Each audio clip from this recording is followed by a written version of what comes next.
O sea que no.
Pero no sé.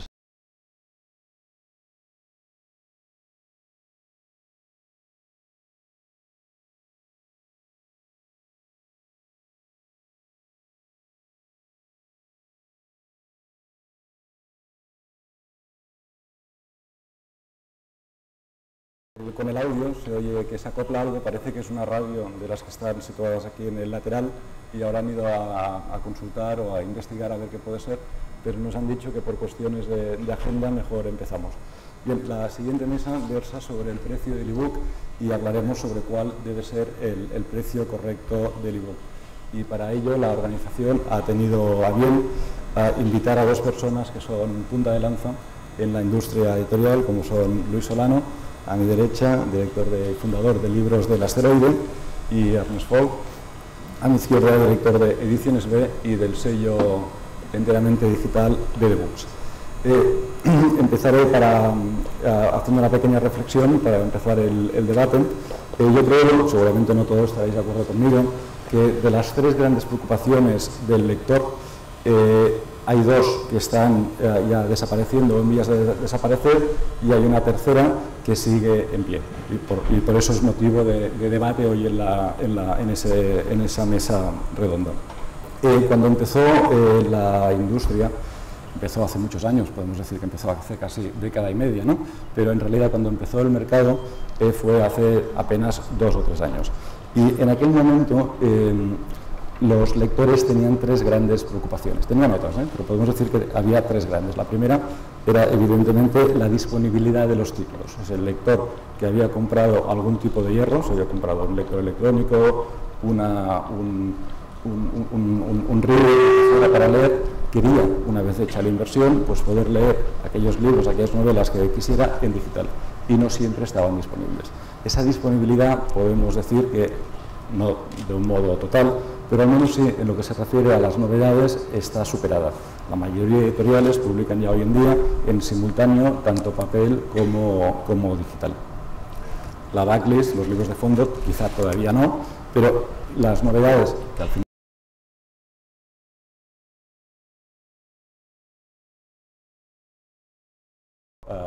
disponibles.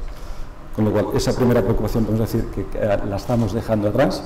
La segunda preocupación era los sistemas antipiratería, los sistemas anticopia y sobre todo las dificultades que dichos sistemas creaban en el lector. Esto sigue estando ahí, evidentemente, pero cada vez en mayor medida y sobre todo tras la llegada a España y la erupción puesta en funcionamiento de Amazon, de Google y de Apple, donde sigue habiendo, evidentemente, DRM, pero es un DRM mucho más transparente y menos complicado de utilizar, casi, porque no parece que esté, aunque esté, para el lector final. Esta preocupación, dado que no tiene que darse de alta en ningún programa, recordar passwords, etcétera, etcétera, se ha minorado. El tercer punto de preocupación era el precio. El lector espera, y seguramente con toda la razón del mundo, que el editor, a la hora de marcar un precio, incorpore en el precio del ebook, repercute, mejor dicho, los ahorros en costes que tiene a la hora de producir dicho ebook con respecto al papel. En el nuevo escenario, la cadena de valor ha cambiado. Hay un impresor en el libro electrónico, como sabéis, que ya no está. La distribución ha cambiado, sigue existiendo, evidentemente, porque es necesario que haya un distribuidor, que haya alguien que ponga, sea el nexo de unión entre editores y vendedores y librerías online, pero es una distribución completamente distinta, ya no va por carretera y en camión, y eso hace que haya un ahorro en el precio del ebook respecto al papel, y el lector quiera que o exige, demanda que ese precio se repercute. En la mayoría de los casos, sigue habiendo muchas discrepancias, pero en la mayoría de los casos los editores ya repercuten ese ahorro en costes en el precio final, y va por barrios y va por sellos, pero podemos hablar de entre un 25, un 30, incluso un 35%, incluso más de ahorro ya repercutido en el precio. Aún así, el lector, no nos engañemos, sigue pensando que los precios son caros. En el último estudio de GfK, creo que era del mes de julio, que analizaban el mercado del ebook en España, situaban el precio medio del ebook en 6,90, cercano a 7, que no podemos decir que sea un precio excesivamente alto. Aún así, el lector sigue pensando que el precio del ebook es alto. Me gustaría que empezáramos por aquí comentando cómo vemos el precio del ebook, cuál debería ser, a vuestro juicio, un precio razonable. Yo creo que la pregunta aparentemente simple es muy compleja y tiene muchas aristas, ¿no?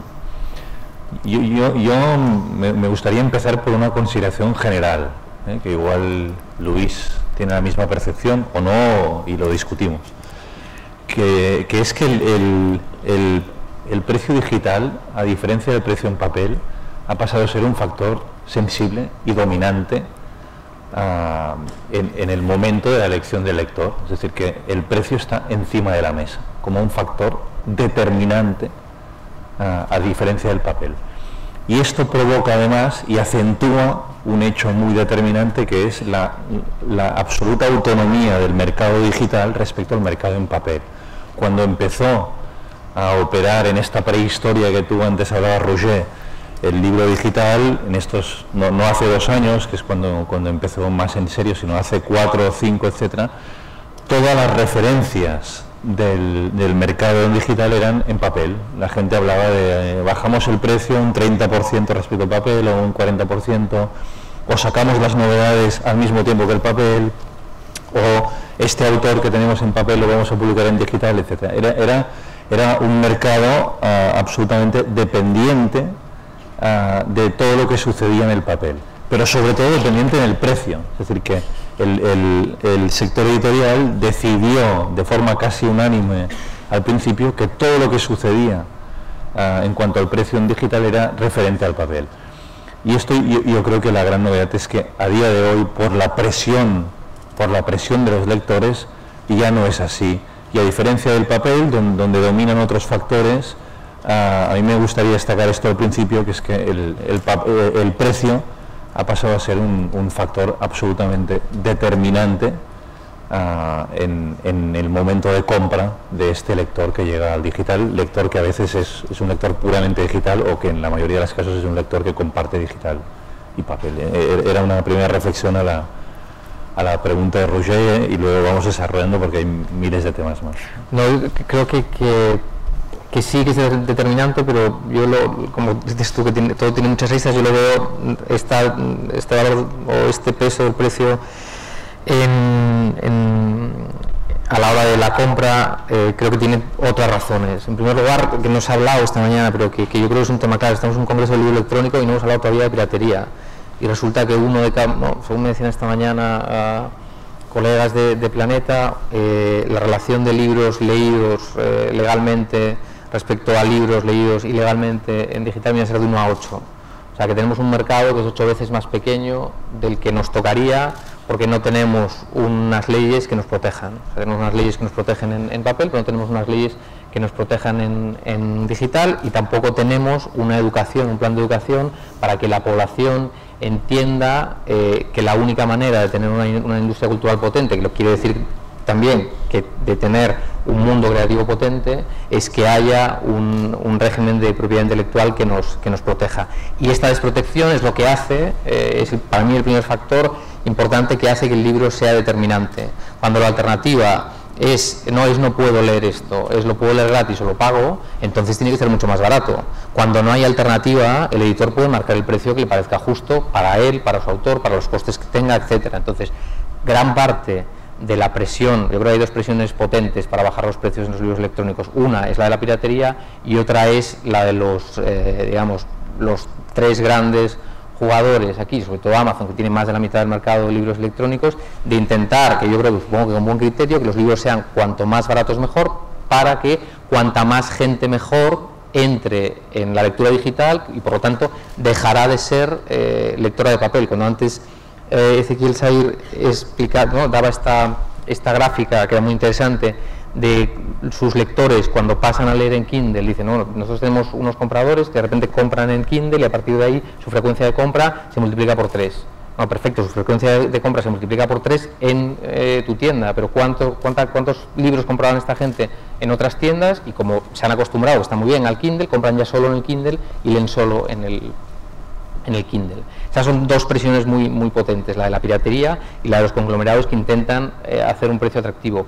Otro tema que también teníamos que hablar aquí y que en algún momento tenía que salir es que el IVA del libro en papel en electrónico es un 21 y el del papel es un 4, o sea que de entrada, si la legislación fuera justa, tendríamos de entrada un 15% de rebaja en todos los libros electrónicos, por un tema que al final, digamos, por un tema de una discusión de las 4 de la mañana entre el Ministerio de Cultura y el Ministerio de Economía, que no consiguió que el libro electrónico tuviera un IVA súper reducido.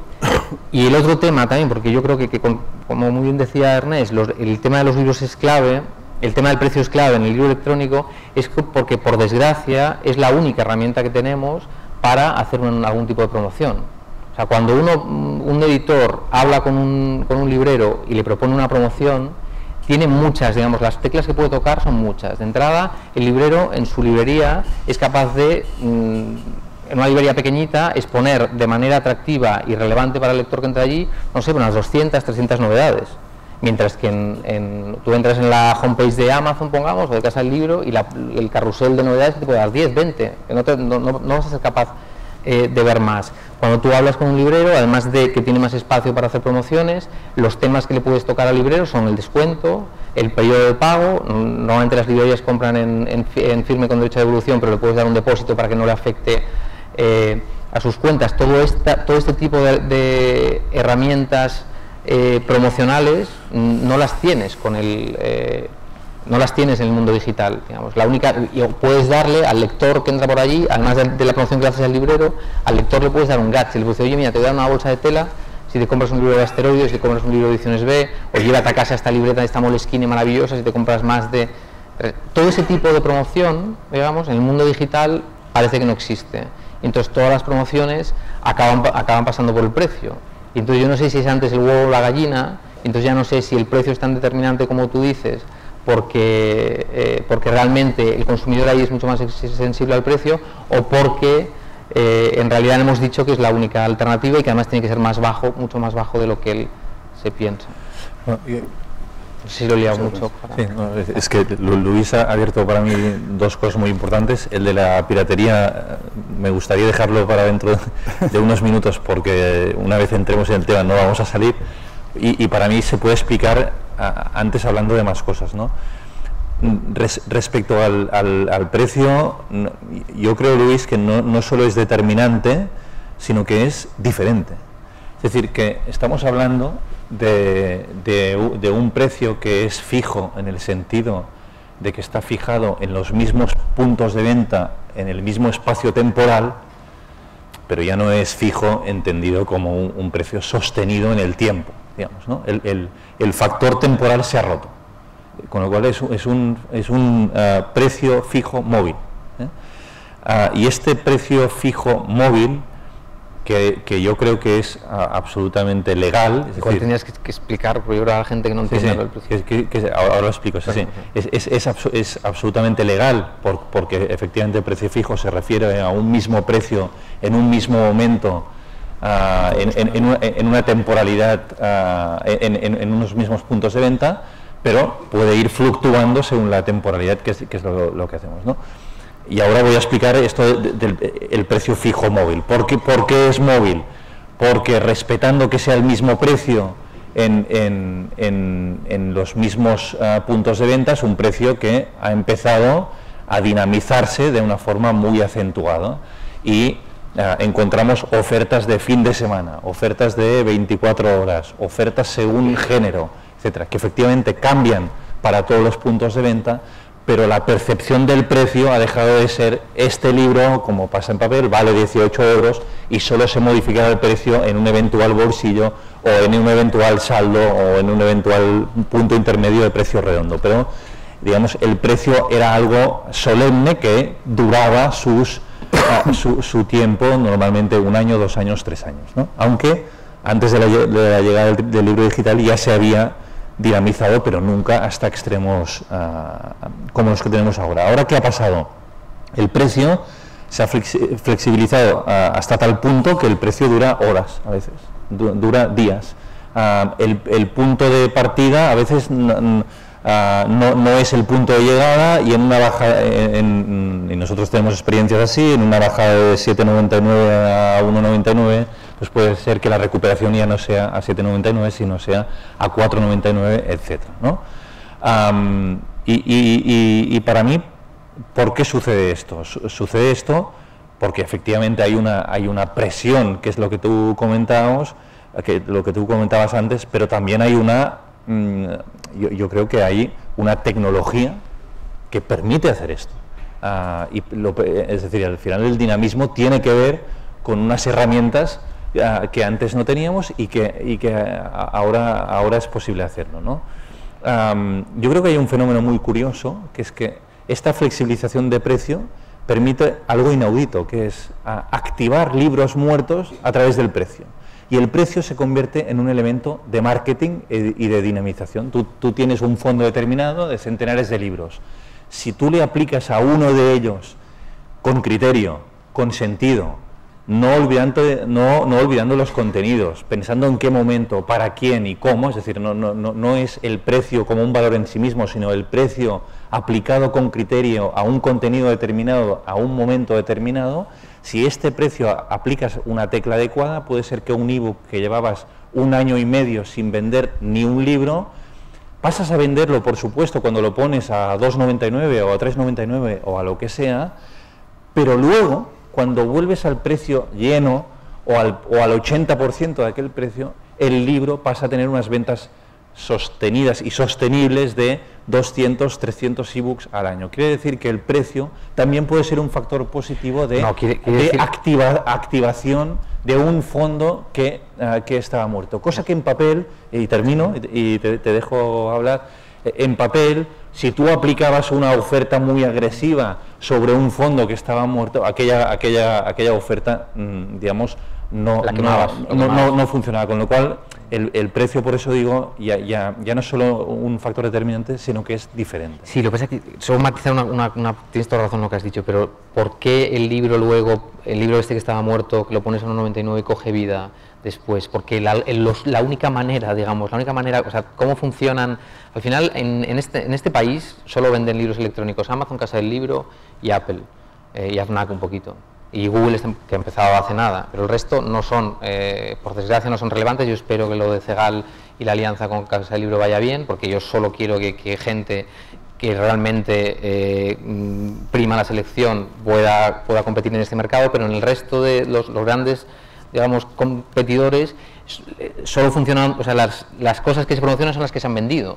Y entonces no es que este libro coja fuerza porque en la mente de los lectores empieza a estar, no, coge fuerza de una manera distinta, coge fuerza en los algoritmos que presentan las ofertas a los clientes, y como saben que se ha vendido porque lo hemos dejado a 1,99 durante un tiempo y ha tenido un pico de ventas, ese libro gana una visibilidad en las pantallas de estas tiendas.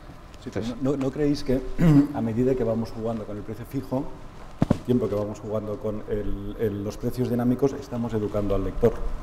Y al final nosotros los tres somos editores, por tanto, los tres marcamos precio y, por tanto, los tres somos responsables, de algún modo, de cómo se educa al mercado. Mi preocupación es, a menudo, estamos tentados, muy a menudo, de libros, como decías, libros muertos o libros quizá de fondo, dice, bueno, lo vamos a intentar recuperar y como que tenemos todos los costes ya plenamente amortizados, podemos permitirnos un PVP muy bajo, porque aunque sea un PVP de 2-3 euros, una vez restado por la comisión del vendor, la comisión del distribuidor, al autor, etcétera, etcétera, queda un margen todavía aceptable, ¿no? No obstante, claro, al lector al final se acaba acostumbrando a precios muy bajos, de modo que cuando uno tiene una novedad y la quiere poner a un precio que nos parecerá más o menos aceptable, y dice, bueno, ya me espero a que de algún modo baje o en algún momento baje. Y luego hay otra cuestión.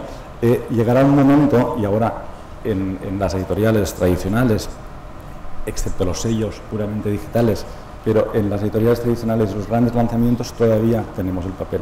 Llegará un momento donde habrá una serie de libros, libros de oportunidad, libros más técnicos, que solo se publicarán en digital.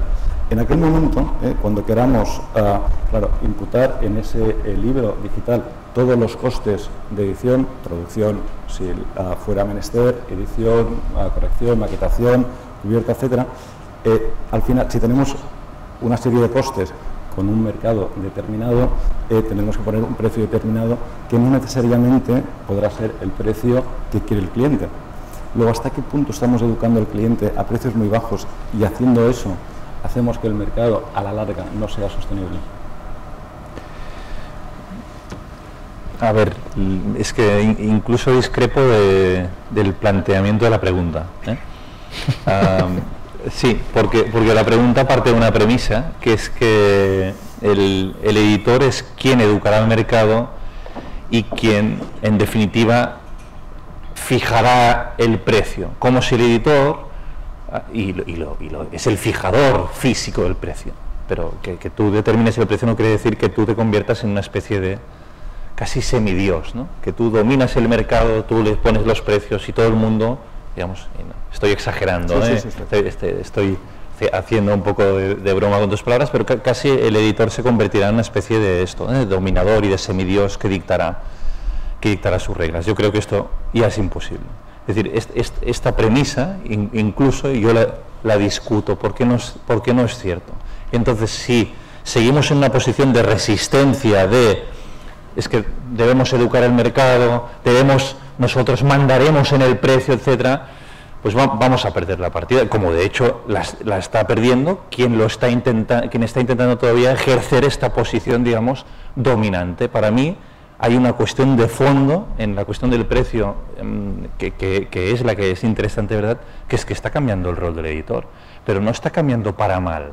Que pierda su posición de semidios no quiere decir que tenga una posición peor, va a ser una posición de escuchar más el mercado, de ser más colaborativo, se han roto barreras y te acercas al lector, entiendes mejor qué pasa, etcétera. Porque los editores no van a ser víctimas de los editores que bajan los precios. Los editores seguramente será al revés, yo creo. Van a ser más víctimas de los editores que se mantienen en precios que no son asumibles, que no son de mercado. Es decir, yo creo que es mucho más perjudicial para la industria sostener durante un tiempo insostenible precios a 17 euros que no ir escuchando el mercado, ir haciendo ofertas, estar en precios razonables, etcétera. Porque, y ahora aparece aquí el tema que ha sacado Luis con toda la razón a las primeras de cambio, porque tenemos un competidor que es la piratería.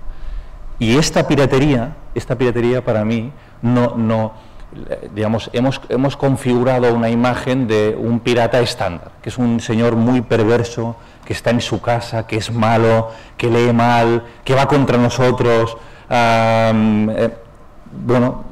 Efectivamente hay gente así, pero para mí es una inmensa minoría. Para mí lo que es interesante es la gran masa de piratas que ha creado la industria, que no estaban dispuestos a piratear, que no tenían especial interés en piratear, pero cuando se produce un gap tan tremendo entre la expectativa de precio y el precio real, este gap crea piratas nuevos, crea piratas donde no existían, que efectivamente no vamos a eliminar la gente con mala fe, la gente que se dedica profesionalmente a eso, la gente que desarrolla tecnológicamente en casa una capacidad para piratear, etcétera.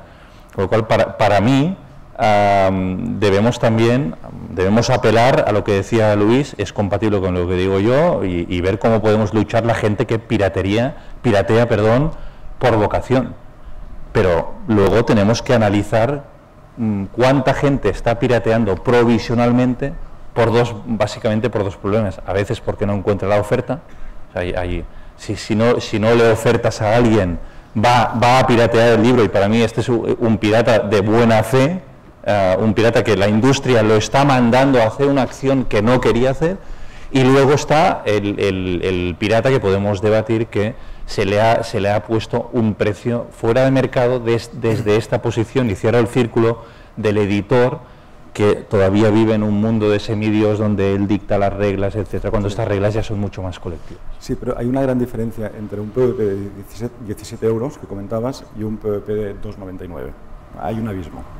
Cuando me refería a educar el mercado, es acostumbrar al mercado a unos precios que sean sostenibles, porque hay una serie de libros. Es decir, si acostumbramos al mercado a que lo normal en algún momento del ciclo de vida del libro son 2,99, 3,99, es muy difícil, nos resultará muy difícil poder publicar libros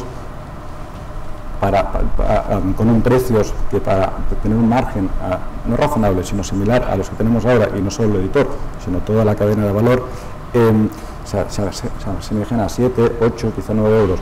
Ahora, no estamos hablando de 17 euros, estamos buscando aquella horquilla, por ejemplo, el famoso 9,99 de Amazon de hace unos años, que parecía que era un punto de encuentro entre lector y editor, porque era un precio que todo el mundo, o buena parte de los lectores, consideraban razonable. No deberíamos trabajar para promociones al margen, pero en precios que estuvieran a mitad de camino entre estos precios de derribo de 2,99 y estos precios exageradamente altos de 17 euros? Es que ya estamos tendiendo esto. O sea, tú estás, no, Ernesto, tú lo que propones, o sea, a ver, yo te cuento nuestra experiencia. Nosotros hacemos unos libros que hacemos normalmente unas tiradas iniciales de 3.000 ejemplares, normalmente es literatura traducida, por lo tanto tenemos un coste de traducción importante, son unos autores muy conocidos, con lo cual los anticipos también son más bajos, y entonces nosotros hacemos el siguiente cálculo. Si nosotros necesitamos, para recuperar los costes, nosotros marcamos el precio en papel con el siguiente con el siguiente sistema. Calculamos que nuestros libros necesitan un punto de equilibrio entre 1.000 y 1.250 lectores, y entonces vemos todos los costes que tenemos y, bueno, en cuanto hayamos vendido en papel 1.250 ejemplares, estaremos a cero. Pues ese mismo sistema, digamos, es el que utilizamos para marcar los precios en papel. Como los ahorros de papel respecto a electrónico, si lo imputamos todo a electrónico, son de un 40% aproximadamente, al final de un 40 o 50, al final acaba los precios nuestros, los de prácticamente gran parte de la industria, están entre un 60 o un 50% del precio en papel. Y a mí es lo que, digamos, eso es lo que, no es que yo quiera considerarme Dios, es la única manera en la que yo puedo hacer negocio y tener un negocio sostenible. Entonces yo estoy completamente de acuerdo con Roger. Si la industria empieza a decirle al lector que puede conseguir unos libros cojonudos, y no solo que puede conseguir unos libros cojonudos, sino que le da mecanismos para conseguir cada día un libro cojonudo a 1,99, pues será muy difícil que luego explicarle que puede conseguir libros mejores a 8,99, a 7,99, a 9,99 o a 11,99. Entonces yo creo que sí es, un tema relevante no de educación, no tanto de educación, sino de hacer un negocio sostenible, y hay precios a los que el negocio no es sostenible. No es sostenible, porque te puede decir al principio, cuando está empezando todas estas cosas, sí que es fácil que una promoción de 1,99 se dispare, vendas muchísimo y te compense, pero ¿cuántas promociones de 1,99 se pueden hacer al día? Una. Entonces son 365 libros los que tendrán la oportunidad de, una vez al año, vender muchísimo, porque venden a 1,99 y como venden tantísimo compensa lo que no venden los otros. Pero son esos 365 nada más. Varias cosas. Primera, que hemos hablado de los extremos Rouget, eran extremos. La experiencia en Estados Unidos, la evolución de los últimos años en Estados Unidos justamente demuestra que los precios tienden al centro. Es decir, que los extremos no valdrán ni unos ni otros, no valdrá el 17,99, no valdrá el 2,99. En estos momentos están más cerca del 5, 6, 7 que no de aquel 1,99 y 2 precios con los que la industria americana empezó, ¿no? Con lo cual, evidentemente se han olvidado de posibilidades de 14, 15 euros, pero los precios tienden a la estabilización, tienden al centro. ¿Y por qué tienden al centro? Tienden al centro porque los precios al final, y es un mercado diferente y el precio es libre, etcétera, pero al final tienden a situarse en el lugar donde el comprador, digamos, se sitúa en un espacio cómodo, no donde quiere la industria. En segundo lugar, yo creo que crea más disfunciones y más problemas en el lector el precio muy alto que el precio muy bajo. El precio muy bajo, creo, acaba provocando un factor de captación y de poder justamente trabajar aquel libro luego a un precio más razonable. El precio alto provoca piratería y provoca, de hecho, que tengan que bajar los precios para compensar la piratería que ha creado el ebook de los 17 euros. Entonces, y no solo esto, que ha creado el ebook que no se ha comercializado. Yo en la gradación de problemas diría, me ponéis encima el problema que para mí es el tercero. El primer problema, que es que crea las disfunciones más graves, es que no exista el ebook. Que un producto que se promociona, se ve, se habla, etcétera, no exista en digital.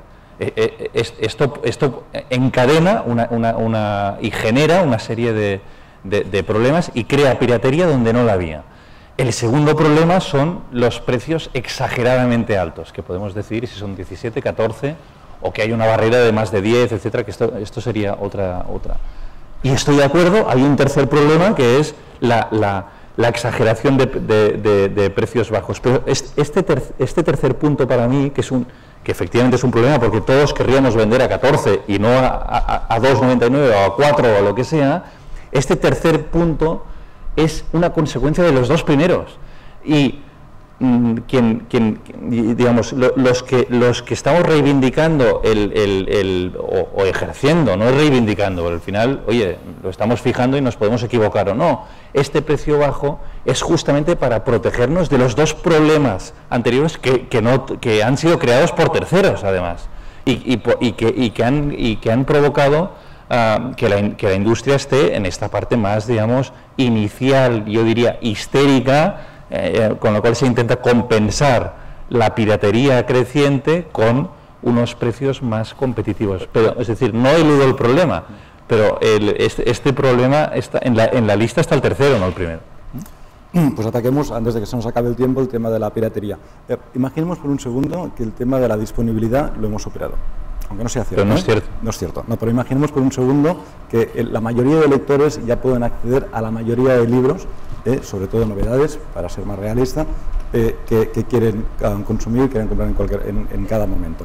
Imaginemos un momento que este problema está resuelto en vías de solución. Imaginemos también que el proceso de compra es lo más amigable posible para el lector final, que con un solo clic podría comprar el libro. Imaginemos también que el problema del precio está en vías de solución. Antes comentaba que el precio medio en España está en 6,70, ¿no? Según GFK, es un precio ya que está en esa horquilla media. ¿Qué más podemos hacer, no solo los editores, sino la industria en general, para atajar la piratería? Pues hay que hacer dos cosas. Hay que hacer una parte coercitiva de castigar a las empresas que se lucren con la piratería, las empresas que se dedican a vender páginas, a hacer páginas, empresas o personas que se dedican a colgar contenidos ilegales y cobran por la publicidad, y hacen un negocio a partir de unos contenidos que son ilegales. Eso hay que hacerlo, y hay que hacerlo de una manera ágil y rápida que permita que esas páginas se cierren. Hay que decirle al ciudadano que lo hacen que está cometiendo un delito y que el delito ese tendrá que tener una falta, y luego hay que educar a la sociedad para que sepa que eso está mal hecho. O sea, igual que uno va con su hijo al supermercado y el niño coge una tableta de chicles de la caja del súper y se mete en el bolsillo, uno le da una bofetada al niño, o debería dar una bofetada al niño, o debería regañarle.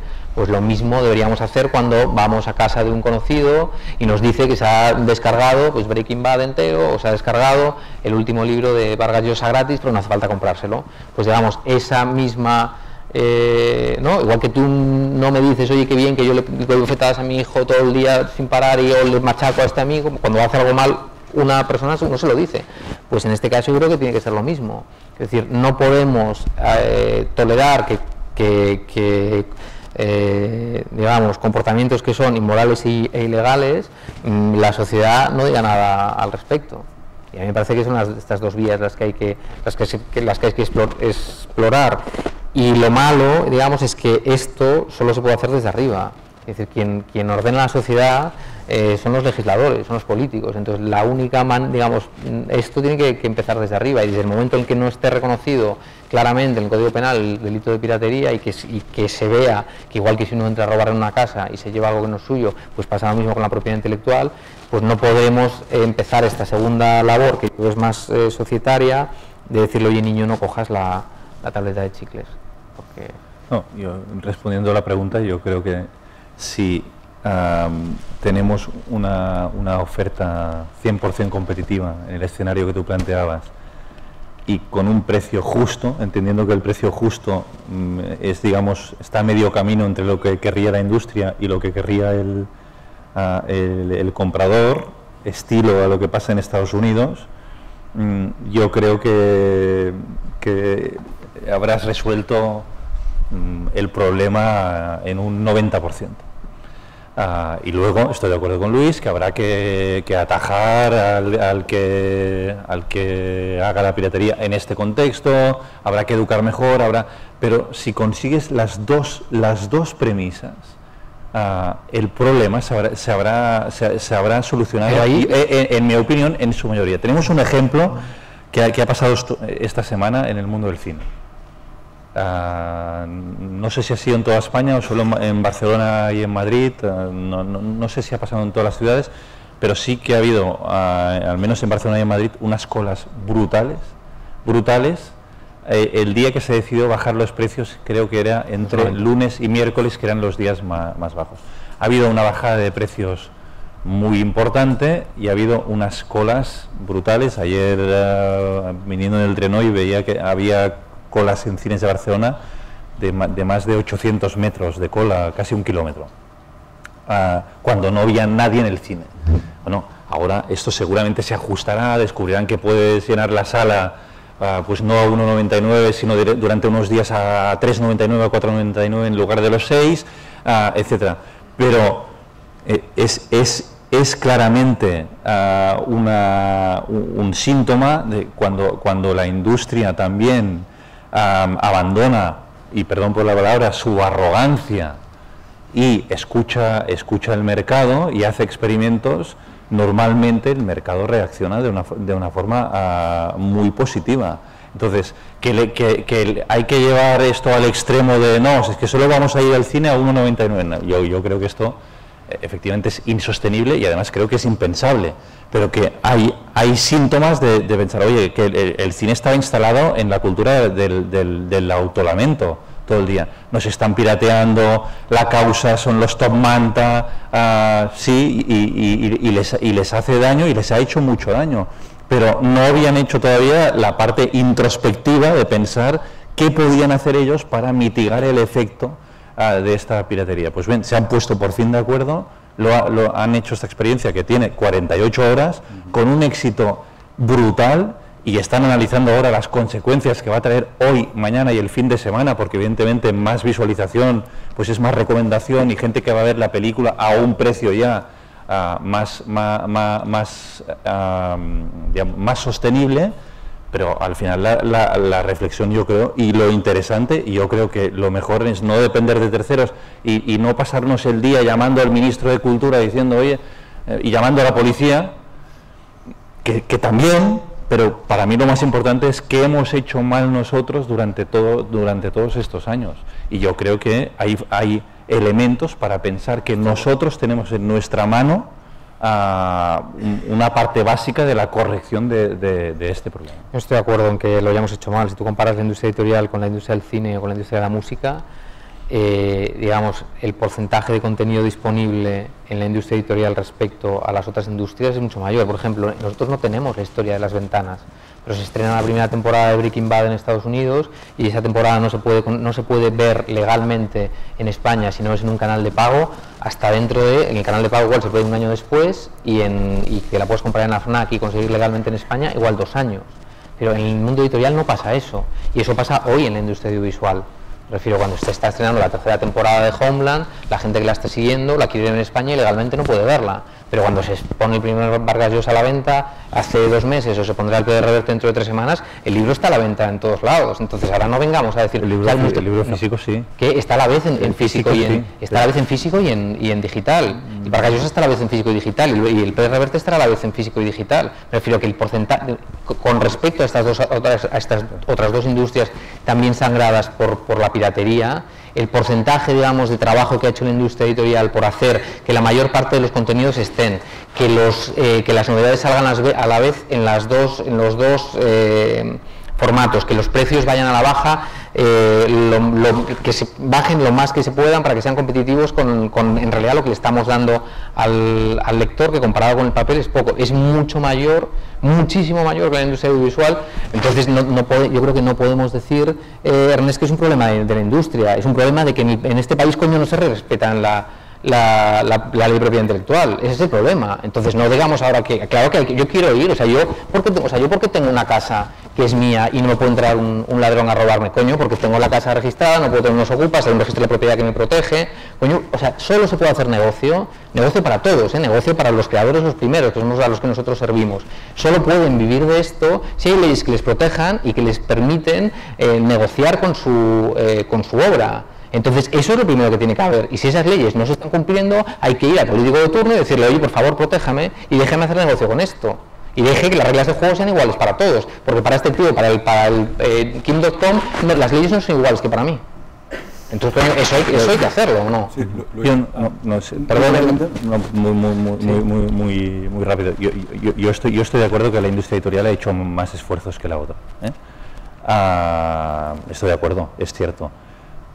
También creo que hay que decir que lo ha hecho muy lento, Luis. No ha sido tan lento, pero lo ha hecho más lento de lo que pedía la situación y tal. Y tú estás hablando de la foto a día de hoy, que te puedo sacar fotos de novedades que salen con retraso y de novedades que salen a 17 euros y de novedades muy importantes. Con lo cual, te diría, tienes razón, es mejor que la otra industria, pero todavía hay unas deficiencias incomprensibles desde el punto de vista de mercado. A mí al final, lo que haga la competencia... Un argumento a tu favor, Y una cosa que es increíble de lo mal que lo echan de la industria en España es que llegue Amazon y a los 2 años sea más de la mitad del mercado de venta de libros electrónicos. O sea, no hay nadie en este país capaz de, habiendo tenido años sin competencia, crear una solución que tenga relevancia. Y resulta que llevan más de la mitad del mercado. Matizo el último punto. No he dicho que el problema único sea la industria editorial. No he dicho esto, he dicho que había 2 problemas. He dicho que me interesaba más poner el foco donde nosotros podemos actuar, que somos nosotros mismos, que yo creo que es muy diferente. Y creo además, Luis, que grandes gurús del mundo editorial, grandes dirigentes del mundo editorial, no puede ser que cuando salgan en público, cada año, en la misma fecha, digan solemnemente, vamos a luchar contra la piratería, le vamos a pedir al ministro, y no haya ninguna autocrítica. Y porque saben perfectamente que está en sus manos hacer algo. Pues vamos a dejarlo aquí, no por alusiones, sino porque quedan 5 minutos. Podríamos estar hablando largo y tendido sobre el tema, pero deberíamos abrir el debate al resto de personas que nos acompañan, por si quieren hacer alguna pregunta, algún comentario o alguna aportación. Tenemos un problema desde aquí, es que no se ve nada. No se ven manos.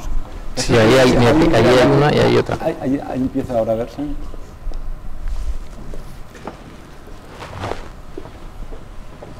Yo quería preguntar por una cosa que nos ha mencionado, y es qué ocurre con los ahorros evidentes de coste de producción de los libros cuando se produce un libro digital.